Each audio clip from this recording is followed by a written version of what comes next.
आप देख रहे हैं डार्क फाइल्स।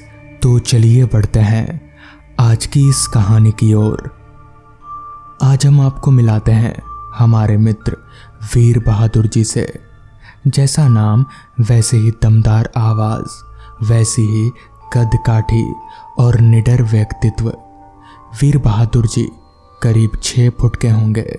शरीर एकदम गठीला, लंबी लंबी मूछें, आंखें बड़ी बड़ी, हंसी रावण से कम न थी। जैसा शरीर वैसी ही मोटी बुद्धि। उनको तो डर लेश मात्र का नहीं लगता था। कभी किसी से भी भिड़ जाना उनके प्रवृत्ति में था। बस उन्होंने अपनी जवानी के दिन जीने में बाद अब तीसरी इंग्लिश मतलब बुढ़ापे को जीने की तैयारी में चल पड़ी थी। उनकी उम्र लगभग 55 वर्ष होगी। चेहरे पर झुर्रियाँ आने लगी थीं। वीर बहादुर जी बिहार के मुंगेर जिले के एक सरकारी दफ्तर में काम करते थे। उनके घर से सरकारी दफ्तर लगभग 10 किलोमीटर की दूरी पर होगा। वो साइकिल से 1 घंटे में घर से दफ्तर और दफ्तर से घर आसानी से चले जाते थे। जैसा उनकी कद काठी थी, उससे आप अंदाजा लगा ही सकते हैं कि ये उनके लिए आम बात थी। उनका खान पान इस उम्र में भी बहुत अच्छा था। उनकी एक और आदत थी कि सप्ताह के 6 दिन दफ्तर से आते वक्त शाम को 2 बोतल ताड़ी ज़रूर पीते थे। ये उनकी दिनचर्या में शुमार था।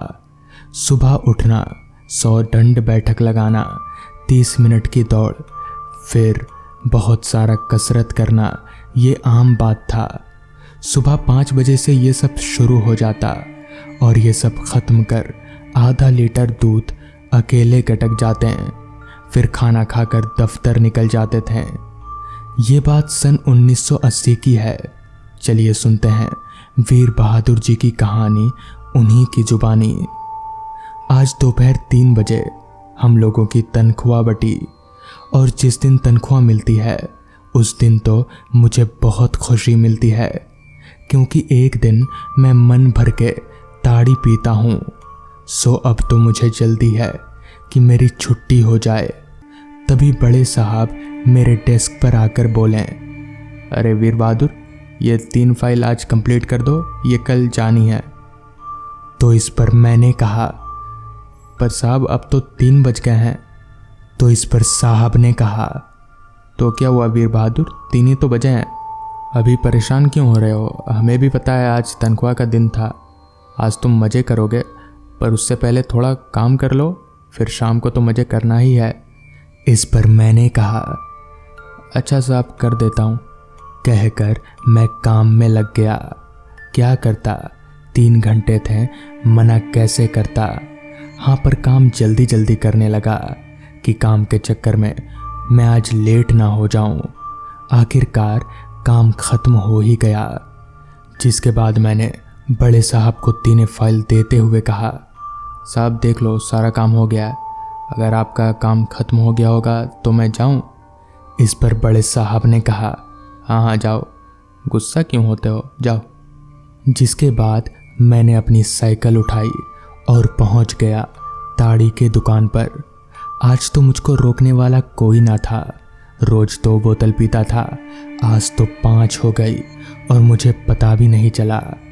मुझे अब होश ही नहीं था कि मैंने कितनी बोतलें गटक लीं, और ना ही होश था कि मैं यहाँ ताड़ी की दुकान पर कब से बैठा हूँ।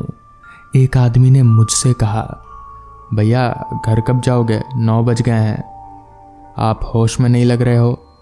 मुझे बहुत तेज गुस्सा आया। मैंने उसे डांटते हुए कहा, मेरी चिंता मत कर, जा तू घर चला जा, मैं ठीक चला जाऊँगा।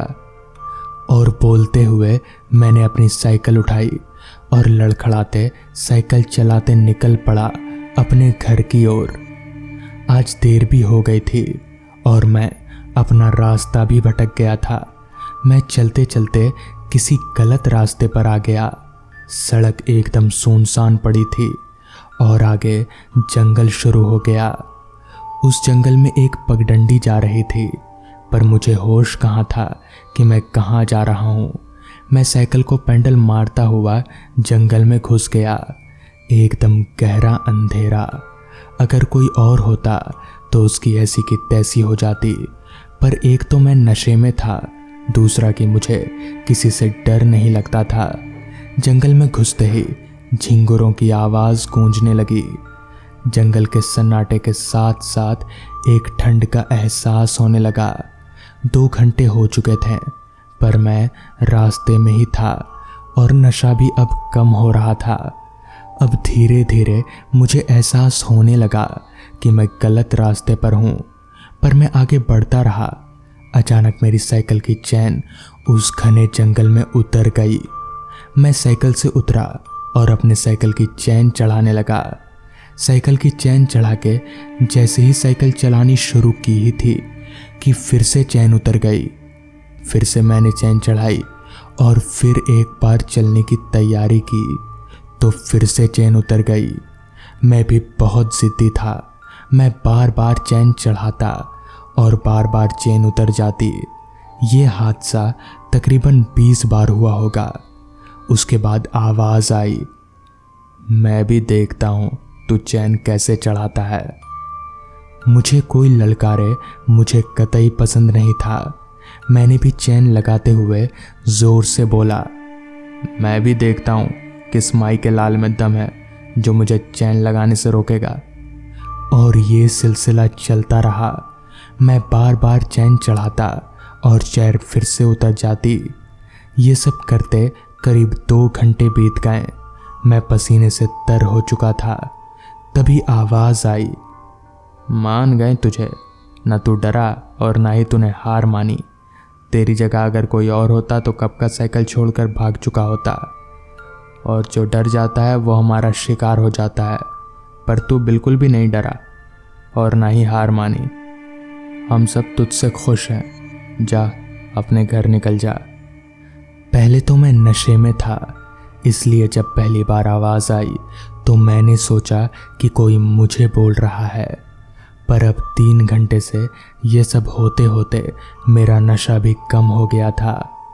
मेरी नज़र उसके पास के पेड़ के ऊपर पड़ी तो उस पर 7 सर कटे हुए लटक रहे थे। ये सब वही कर रहे थे। अब मुझे थोड़ा डर तो लगा, पर मैंने अपने चेहरे पर जाहिर नहीं होने दिया और साइकिल लेके पसीना पोंछते हुए घर की तरफ चल दिया। थोड़ी दूर ही गया था कि एक पंडित बाबा साइकिल पर दिखे। मैंने उस पंडित बाबा से पूछा, बाबा ये रतनपुर गांव कहाँ पड़ेगा? उस पंडित ने मुस्कुराते हुए बोला, बेटा सीधे चले जा, आगे ही रतनपुर गांव है। मैंने साइकिल की पेडल तेज मारता हुआ आगे निकल गया, पर अचानक मुझे एहसास हुआ कि 2 बजे रात को कोई पंडित इस जंगल में क्या कर रहा है। पीछे मुड़कर देखा तो कोई नहीं था। मैं उस रात 2:30 बजे घर पहुंचा और फिर घोड़े बेचकर सो गया। अगले दिन उसे जंगल की कहानी पता चली कि उस जंगल से गुजर रहे 7 लोगों को एक साथ डाकुओं ने लूटा और 7 का गला काटकर मार डाला। तब से ये 7 सर कटे लोग उसी जंगल में रहते हैं। उस जंगल से गुजरने वाले एक पंडित को भी डाकुओं ने चाकू से घोंपकर मार डाला था और उनका सब कुछ लूट लिया था। तो दोस्तों, ये थी आज की कहानी। अगर आपको ये कहानी पसंद आई हो तो चैनल को ज़रूर सब्सक्राइब कर लें। तो मैं आपका दोस्त आर्यन जल्द ही मिलूँगा आपसे ऐसी ही एक कहानी के साथ।